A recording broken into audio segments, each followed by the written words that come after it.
প্রমাণ করে দিল যে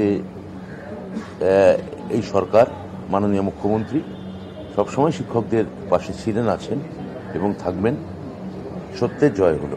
সিঙ্গেল বেঞ্চের রায় সেটাকে কিভাবে এখন এই মুহূর্তে দাঁড়িয়ে বিশ্লেষণ করছেন? অভিজিৎ গঙ্গোপাধ্যায়ের অর্ডার ছিল, কি বলবেন? দেখুন, আমি এইখানে দাঁড়িয়ে মন্ত্রকের তরফ থেকে মহামান্য বিচারপতি সিঙ্গেল বেঞ্চে কি রায় দিয়েছেন সেটা নিয়ে আমি কোনো অবজারভেশন দেবো না, কিন্তু একটু পরে আমার পার্টি অফিস থেকে এই নিয়ে আমার একটা প্রেস কনফারেন্স হওয়ার কথা, ঠিক এর পরেই। তখন এটা নিয়ে আমি বিস্তারিতভাবে বলতে পারবো। তবে এইটুকু আমি বলতে পারি যে আজকে ডিভিশন বেঞ্চের মাননীয় মহামান্য বিচারপতি যে রায় দিয়েছেন তার অবজারভেশনে একটা জায়গা বলেছেন যে আমরা কেউ মধ্যযুগের নাইট নই যে শিরস্ত্রাণ পড়ে সমাজের ভালো মন্দ খুঁজতে বেরোবো।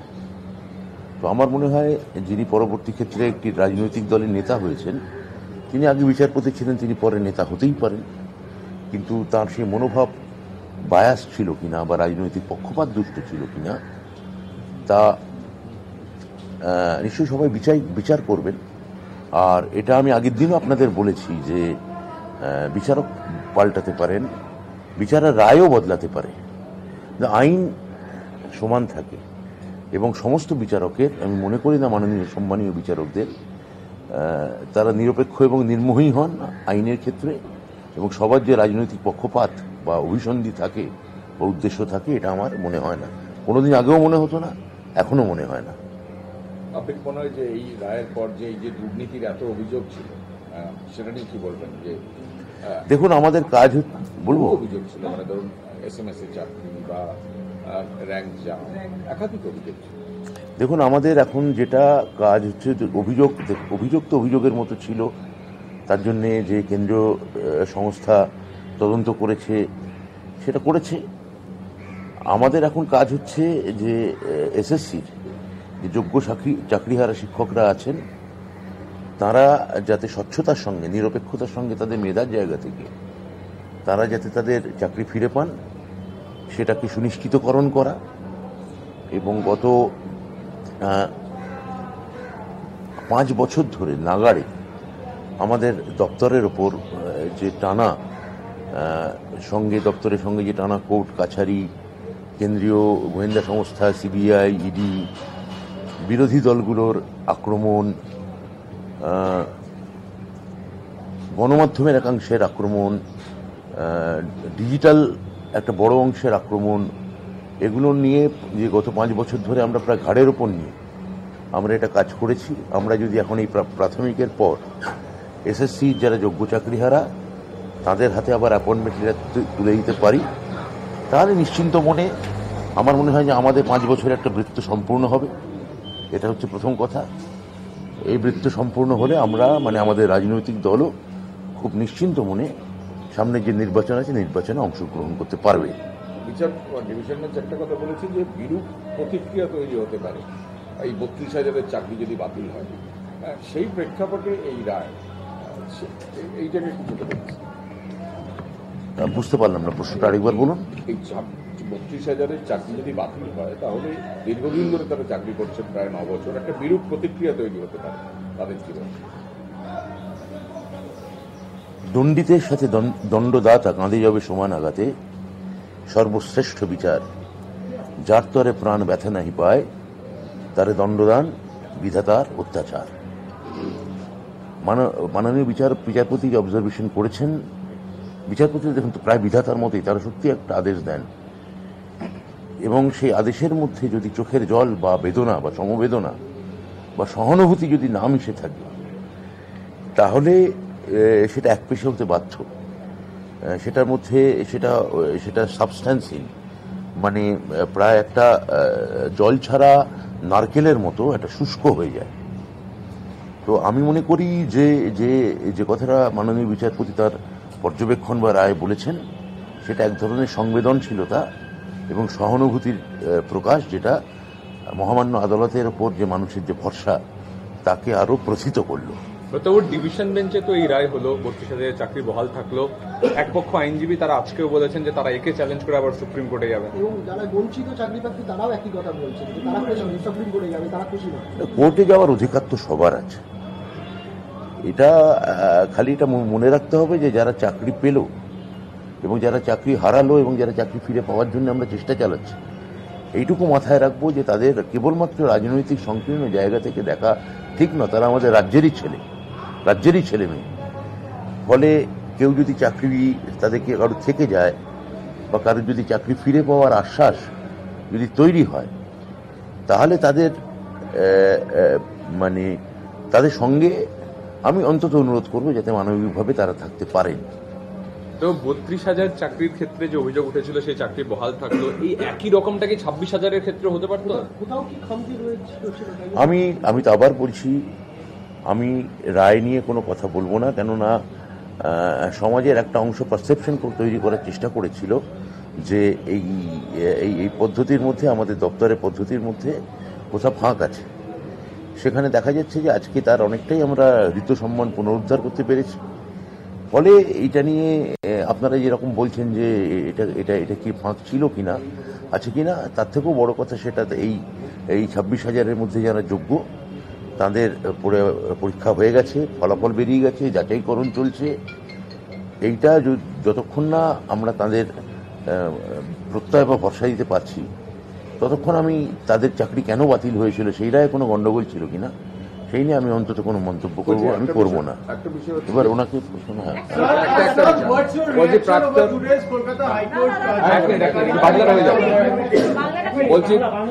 বলছি যে এই অতীত দেখা গেছে যে প্রাক্তন শিক্ষামন্ত্রীর জেল যাত্রা হয়েছে, প্রাথমিক শিক্ষা পর্ষদের সভাপতি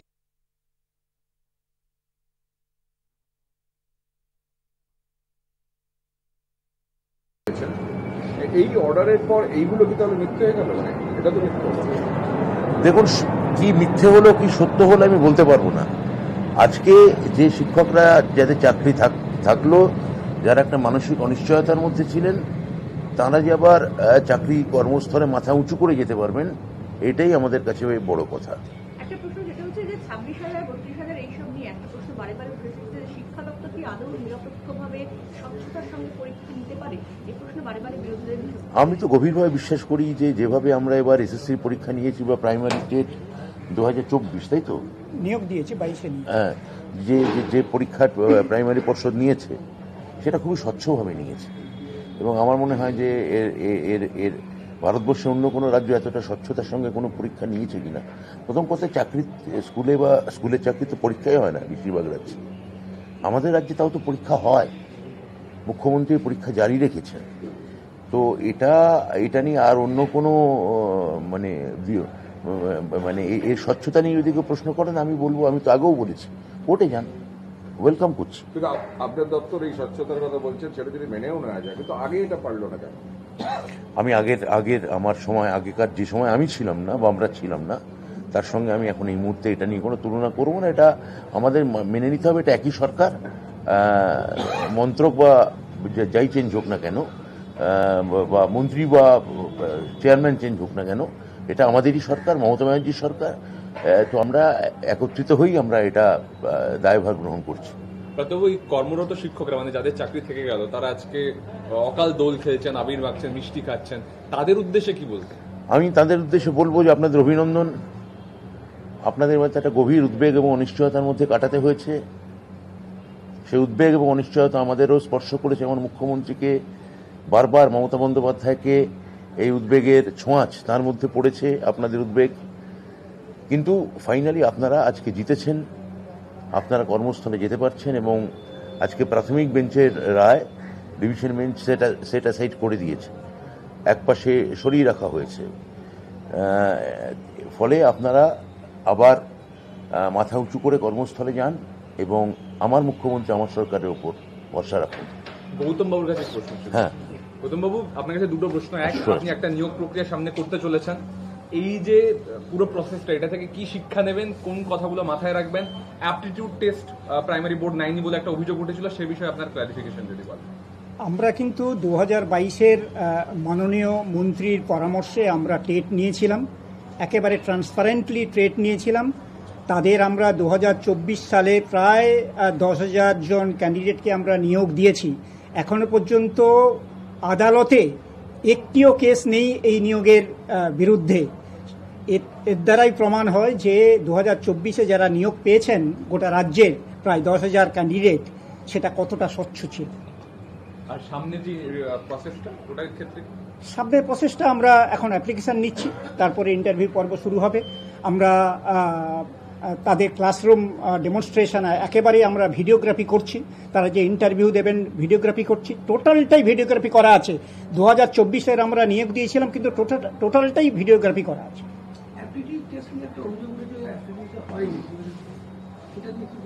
না না, আজকে মাননীয় হাইকোর্ট ডিভিশন বেঞ্চ আজকে ক্লিয়ারলি বলেছেন যে অ্যাপটিটিউড টেস্ট যে নেওয়া হয়নি, যেটা প্রমাণ উপস্থাপিত করা হয়েছে সেটা যথোপযুক্ত নয়।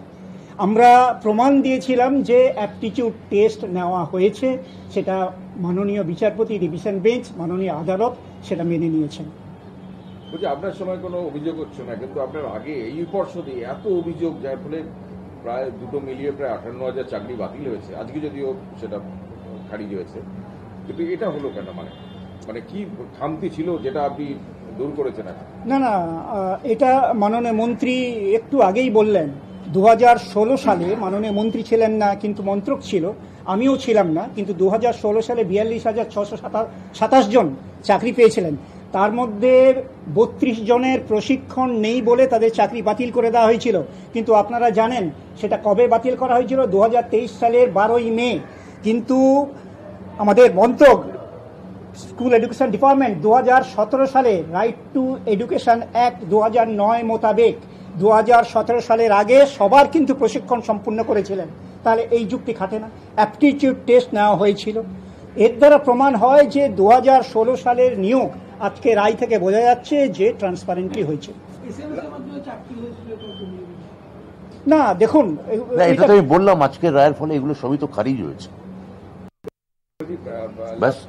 আমি একটু বলবো যে আজকের এই যে আপনারা মাননীয় মন্ত্রী পর্ষদকে দিলেন, আমি বলবো যে পর্ষদ তো এডুকেশন ডিপার্টমেন্টের মন্ত্রকের একটি অংশ।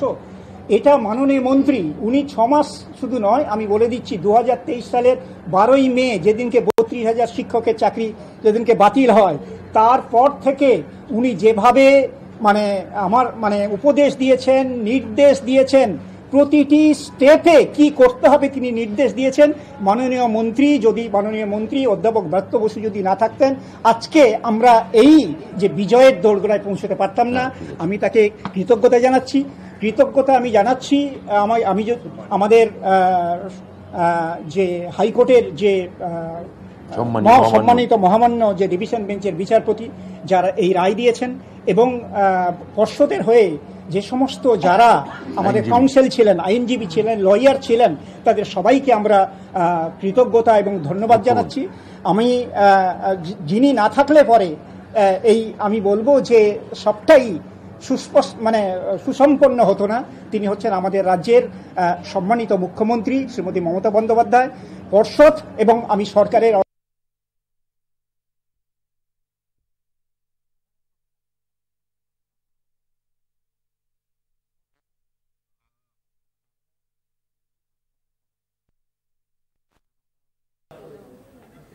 প্রাথমিক শিক্ষা সংসদকে ধন্যবাদ জানাবো। শিক্ষামন্ত্রী ব্রাত্য বসু সাংবাদিকদের মুখোমুখি হয়ে তিনি এই কথাই বললেন। ব্রাত্য বসু তিনি বলেন, আমি ধন্যবাদ জানাবো।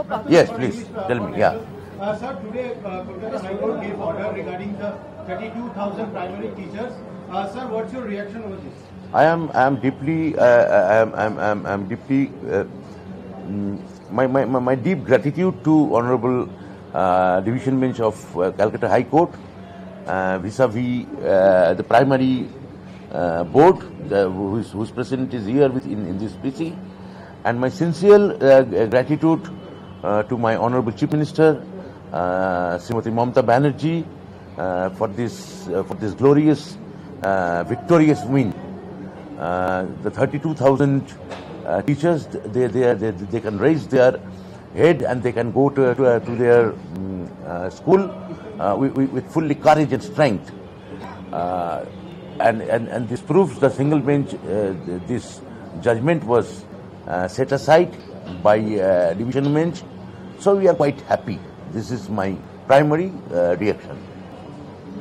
একটু আমি বলে নিচ্ছি যে 32,000 শিক্ষককে তাদেরকে আমরা ধন্যবাদ এবং কৃতজ্ঞতা জানাচ্ছি। তারা সবসময় ছিলেন, তারা তাদের চাকরি বহাল থাকলো, তারা ভালোভাবে শিক্ষকতা করুন, আরও মন প্রাণ দিয়ে পড়ান, যাতে রাজ্যের প্রাইমারি এডুকেশনের সামগ্রিক যে শিক্ষা ব্যবস্থাপনা আরও উৎকর্ষ থেকে উৎকর্ষতর হয়। Thank you. 20 তারিখটা একটু কথা বলি। বলে দিন। আচ্ছা তুমি